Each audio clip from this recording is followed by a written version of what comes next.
주님의 말씀은 사무엘상 14장 24절부터 28절까지 같이 함께 찾아서 봉독하시겠습니다. 사무엘상 14장 24절부터 28절까지 같이 함께 읽도록 하겠습니다. 14장 24절부터 함께 읽겠습니다. 시작. 이날에 이스라엘 백성들이 피곤하였으니 이는 사울이 백성에게 맹세시켜 경계하여 이르기를 저녁 곧 내가 내 원수에게 보복을 하는 때까지 아무 음식이든지 먹는 사람은 저주를 받을지어다 하였습니다. 그러므로 모든 백성이 음식물을 맛보지 못하고 그들이 다 숲으로 들어간 적 땅에 꿀이 있더라. 백성이 숲으로 들어갔을 때에 꿀이 흐르는 것을 보고도 그들이 맹세를 두려워하여 손을 그 입에 대는 자가 없었으나 요나단은 그의 아버지가 백성에게 맹세하여 명령할 때에 듣지 못하였으므로 손에 가진 지팡이 끝을 내밀어 벌집에 꿀을 찍고 그의 손을 돌려 입에 대매 눈이 밝아졌더라. 그때에 백성 중 한 사람이 말하여 이르되 당신의 부친이 백성에게 맹세하여 엄히 말씀하시기를 오늘 음식물을 먹는 사람은 저주를 받을지어다 하셨나이다. 그러므로 백성이 피곤하이나이다 하니. 아멘.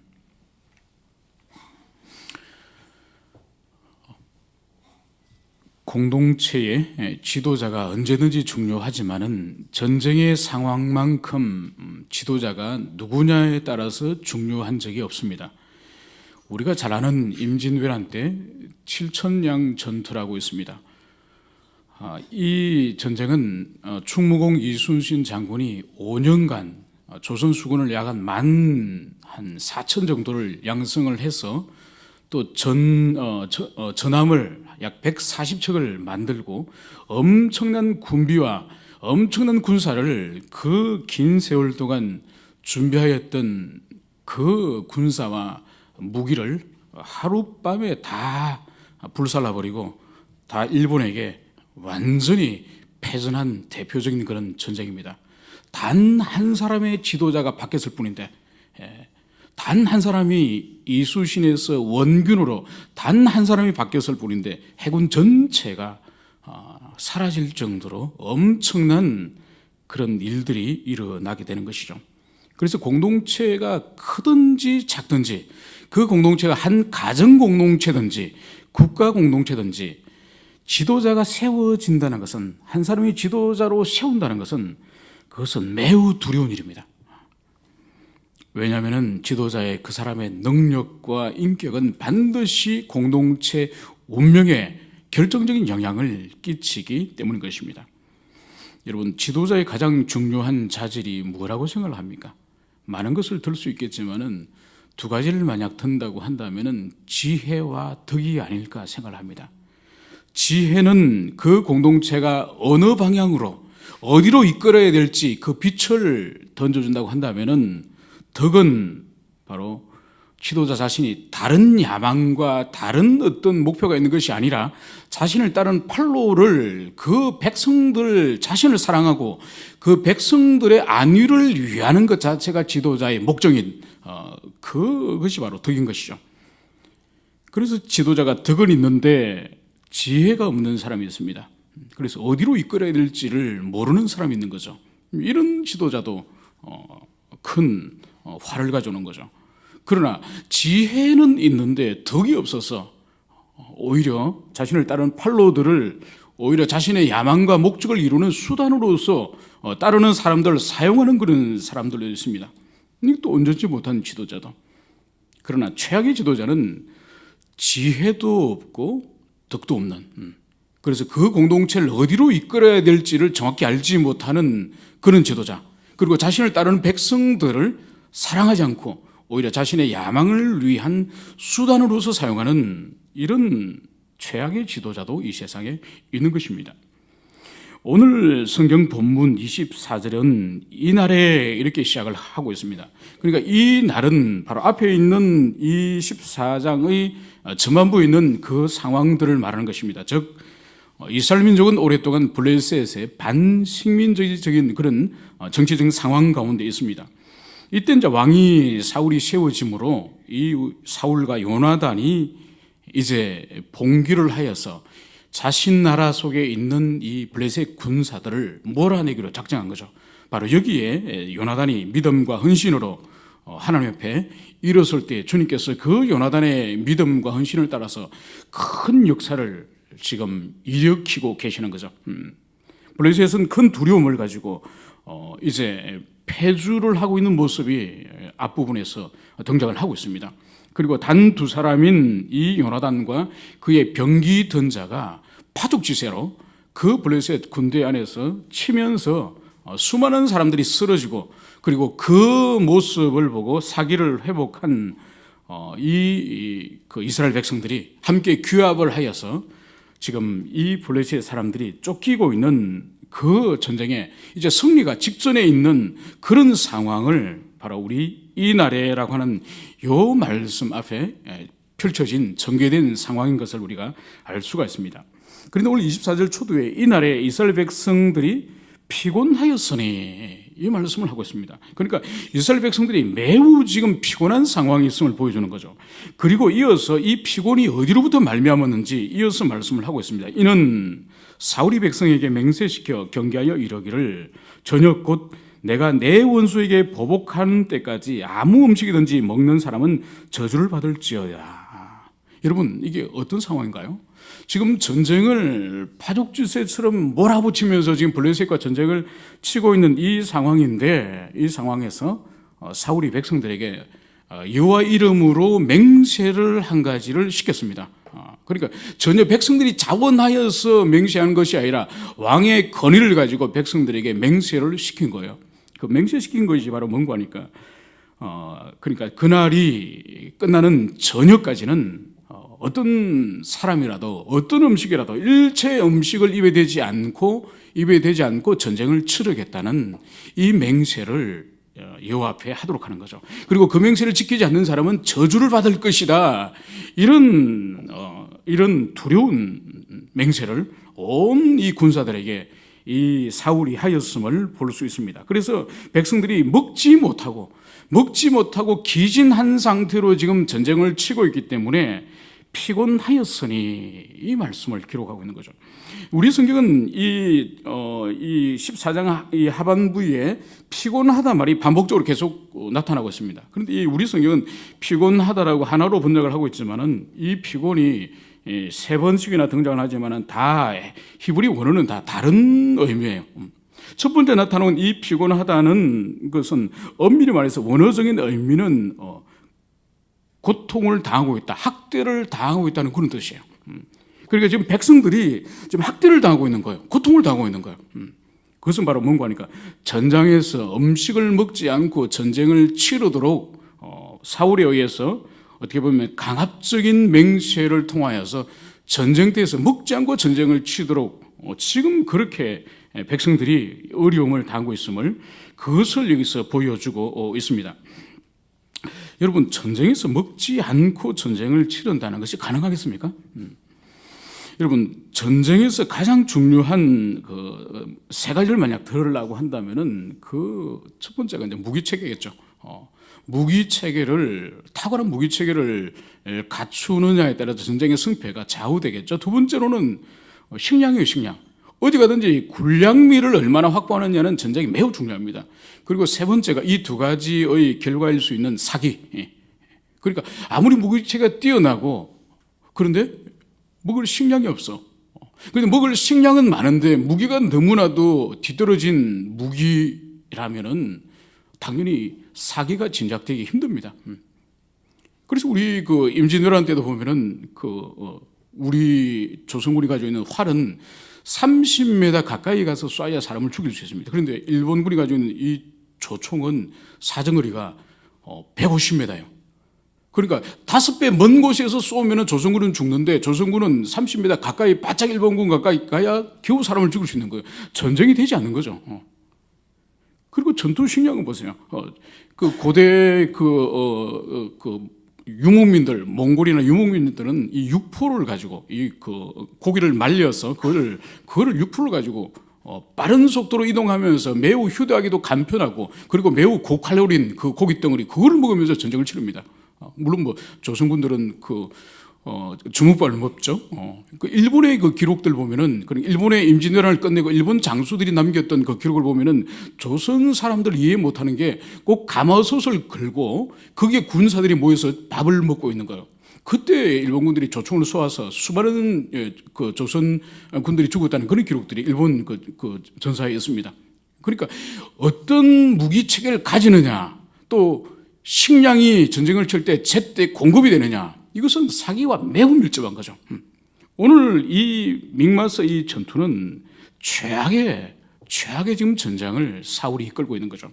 무기 체계는 앞부분에서 언급한 것처럼 사울과 그리고 요나단 외에는 이 창과 칼을 든 사람이 없다고 성경이 기록하고 있습니다.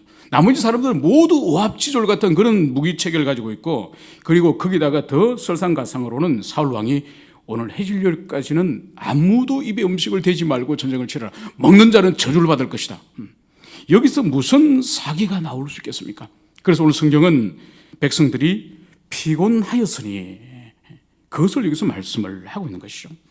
오늘 사울을 보십시오. 사울은 누굽니까? 하나님께로 구별되이 기름 부음 받은 이스라엘의 왕입니다.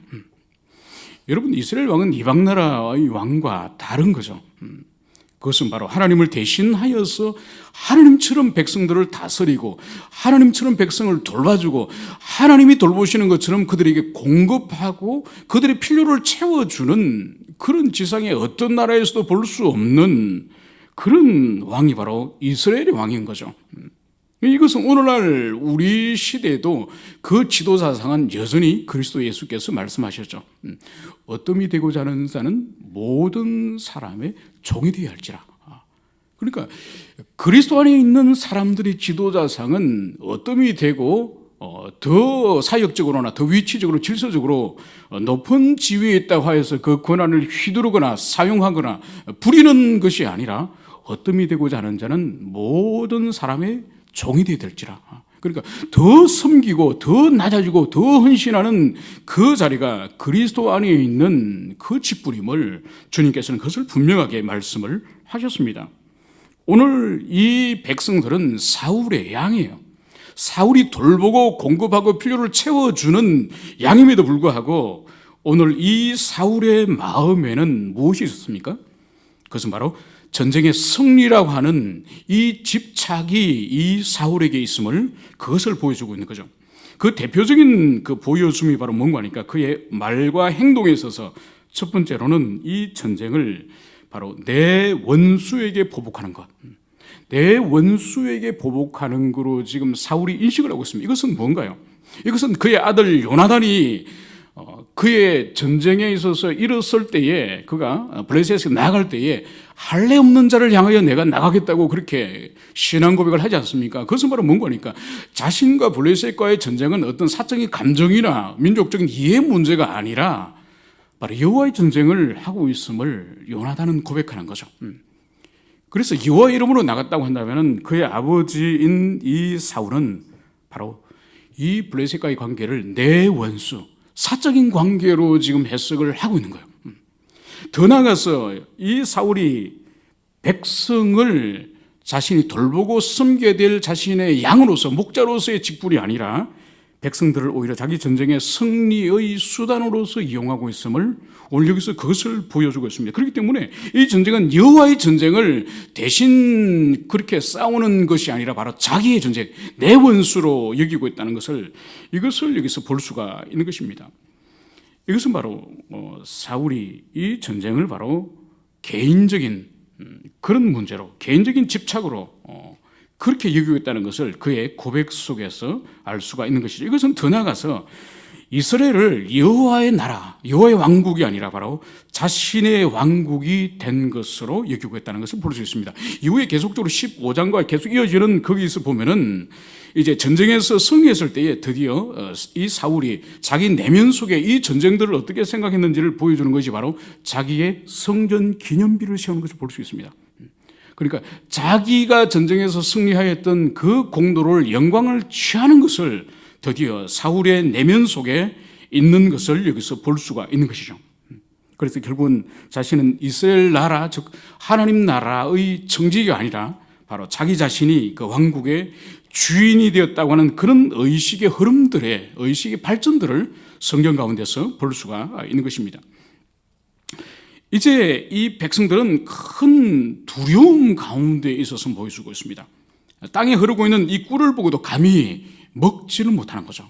이 기진하고 이 쇠약해진 육체 가운데 이 꿀을 먹으면 좋을 텐데 이 꿀을 먹지 못하고 있음을 볼 수 있습니다. 그것은 바로 백성들이 무언가를 두려워하고 있는 것입니다. 그것은 바로 하나님을 이 백성들이 두려워한 게 아닙니다.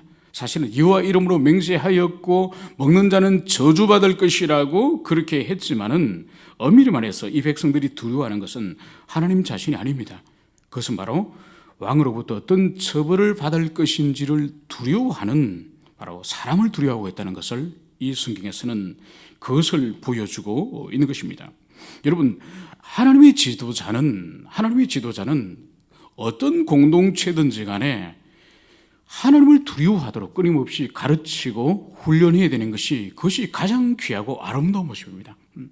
결국은 채워진 지도자는 하나님의 청직이요 종에 불과하기 때문에 사람 중심적으로 공동체를 두려워하도록 만든다면 그 공동체는 절대로 건강한 공동체가 될 수가 없습니다. 끊임없이 가르치고 훈련하면서 오직 하나님 한 분만 두려워하고 그분의 말씀에 의해서 공동체와 사람들이 움직이고 승복하도록 그거를 가르쳐야 되는 것이죠. 그래서 오직 이 공동체에 하나님의 교회든지 또 가정이든지 우리 가정과 우리 교회를 다스리는 분은 하나님이시고 그분이 다스리는 방식은 주의 말씀을 통하여서 다스린다고 하는 그것을 끊임없이 우리들의 자녀나 공동체의 지체들에게 가르쳐야 되는 것이죠.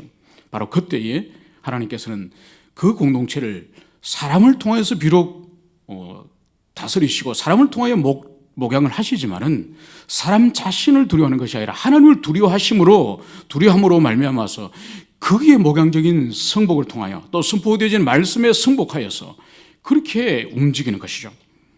오늘 바로 이 사울은 이 백성들을 바로 하나님 자신을 경외함으로 말미암은 두려움이 아니라 바로 자신을 왕을 두려워하는 그런 백성과 나라로 만들어가고 있음을 그것을 보여주고 있습니다. 그럼에도 불구하고 오늘 이 성경 가운데서 오늘 요나단은 아버지의 맹세를 알지 못함으로 이제 그 꿀을 찍어서 입에 넣었더니 오늘 성경이 말씀하고 있는 것은 바로 그의 눈이 밝아졌더라. 여러분, 여기서 이 밝아졌더라 의미는 단순히 육체의 눈이 그 꿀을 먹고 밝아졌다는 그 의미 이상의 의미를 오늘 이 성경은 우리들에게 말씀을 하고 있습니다. 이것은 바로 뭔가 하니까 이 지혜 없는 사울의 이 정치적인 오판, 이 군사적인 오판과 다른 이 요나단의 이 눈뜸, 밝음, 지혜, 그것을 말해주고 있습니다. 그래서 왕으로 합당하지 않는 사울과 대조되어지는 이 요나단의 이 믿음, 여호와를 향한 신뢰와 믿음, 그리고 그의 지혜, 그것을 여기서 보여주고 있는 것이죠. 결국은 저희들 읽지 않았습니다만 29절에서는 오늘 요나단은 자신의 아버지를 이렇게 평가합니다. 내 아버지께서 이 땅을 곤란하게 하셨도다. 오늘 이 요나단은 아버지를 정면적으로 부인하거나 권위를 침해하지 않지만은 아버지의 판단이 잘못되었음을 정확하게 진단하고 있는 것이죠. 아버지에 대해서 맹종하는 것이 아니라 아버지의 판단이 하나님의 말씀에 비추어서 하나님의 뜻에 비추어서 있었던 것이 아니기 때문에 정확하게 아버지의 정치적 판단이 잘못되었음을 여기서 보여주고 있습니다. 이것인 거죠. 오늘 우리 또한 가정의 아버지로서 어머니로서 또 직장에서 또 이런 모양 저런 모양의 직분자로서 우리가 이 세상에서 한 분야의 영향력을 행사하고 살아갑니다. 오늘 이 사울과 같이 하나님의 뜻과도 상관없고 백성들을 사랑하고 존중하는 목자로서의 그런 것과도 상관없는 오직 자기 자신의 그 정치적인 욕망, 자신의 왕국을 튼튼히 하고자 하는 이 어리석은 그 목표를 향해서 백성들을 이 수단으로 사용하는 이 어리석은 모습, 바로 우리들 가운데서도 이러한 어리석음이 있지 않도록 오늘 한날을 우리를 세워주신 그 자리에서 주님의 지혜와 주님의 뜻 가운데서 판단하고 살아가는 우리 자신이 되었으면 좋겠습니다. 함께 기도합시다. 하나님, 오늘 이 사울의 판단과 결정을 저희들이 함께 나눠봤습니다.